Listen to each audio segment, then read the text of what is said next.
Hello, my name is Julia Shoemaker, and today I'm going to go over my Hallmark presentation on celiac disease. And before we start, I wanted to go over why I chose this topic.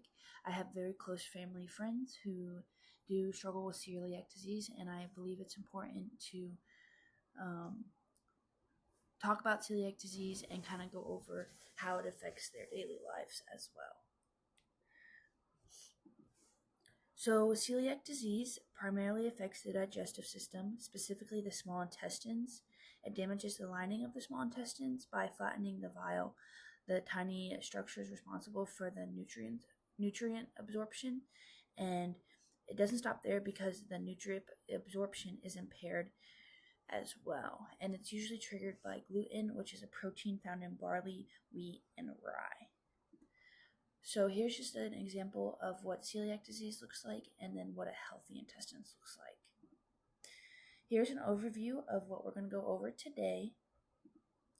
So some of the systems affected primarily by celiac disease is the skeletal system, the cardiovascular system, the neurological system, along with the reproductive system.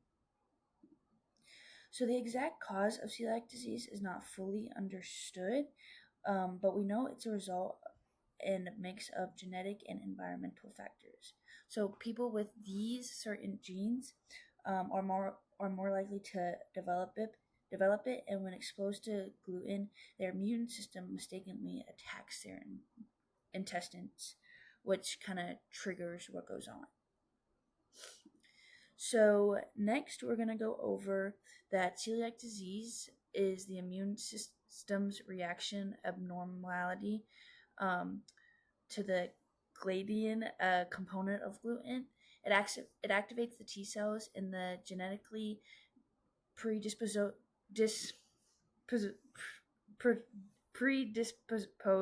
individuals, which leads to the inflammation and the production of autoantibodies, and these antibodies target the tissue transglutamatease, which is an enzyme in the gut, and it begins by destroying the vial in the small intestines. And the damage reduces the intestine's availability to the nutrients, ability to absorb nutrients, which causes symptoms like diarrhea, malnutrition, and fatigue. And over time, the autoimmune response can lead to long-term complications if not treated. So how is celiac disease diagnosed? Diagnosis typically begins with blood tests to detect antibodies, which appear when someone with celiac disease eats gluten. If the results are positive, the next step is usually an endoscopy with a biopsy of the small intestines to look for the confirmed diagnosis. And most importantly, the patients need to continue eating gluten during testing. To removing it too early can lead to false negatives. So the different treatment options, so there's currently no cure for celiac disease, but symptoms can be managed with a strict gluten-free diet and medication. So this means avoiding all foods that contain wheat, barley, and rye. Some patients might need some additional supplements, especially iron, calcium, and vitamin D, since these are the deficiencies that are present. And ongoing research is actually exploring other treatments like enzyme therapy, immune modulators, and even vaccine-based approaches, but none are widely available yet. Some of the racial disparities and potential reasons for this, celiac disease has historically been seen as a condition affecting primarily people of European descent and especially Northern Europeans. However, research has shown that it also exists in African, Asian, and Hispanic populations. Why is there this disparity? A few of the potential reasons include the genetic variation, which is it also is being underdiagnosed, along with the healthcare access as well.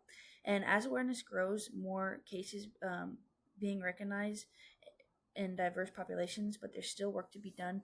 And here are just some of ideas of how this can be fixed. So in conclusion, celiac disease is a serious autoimmune disorder that impacts multiple systems, is driven by genetic and immune factors, and is diagnosed through specific tests while being managed with a strict gluten-free diet. We're learning more every year, especially about how it affects people differently across racial groups, and that awareness is crucial for early diagnosis and better health outcomes. Thank you so much for listening.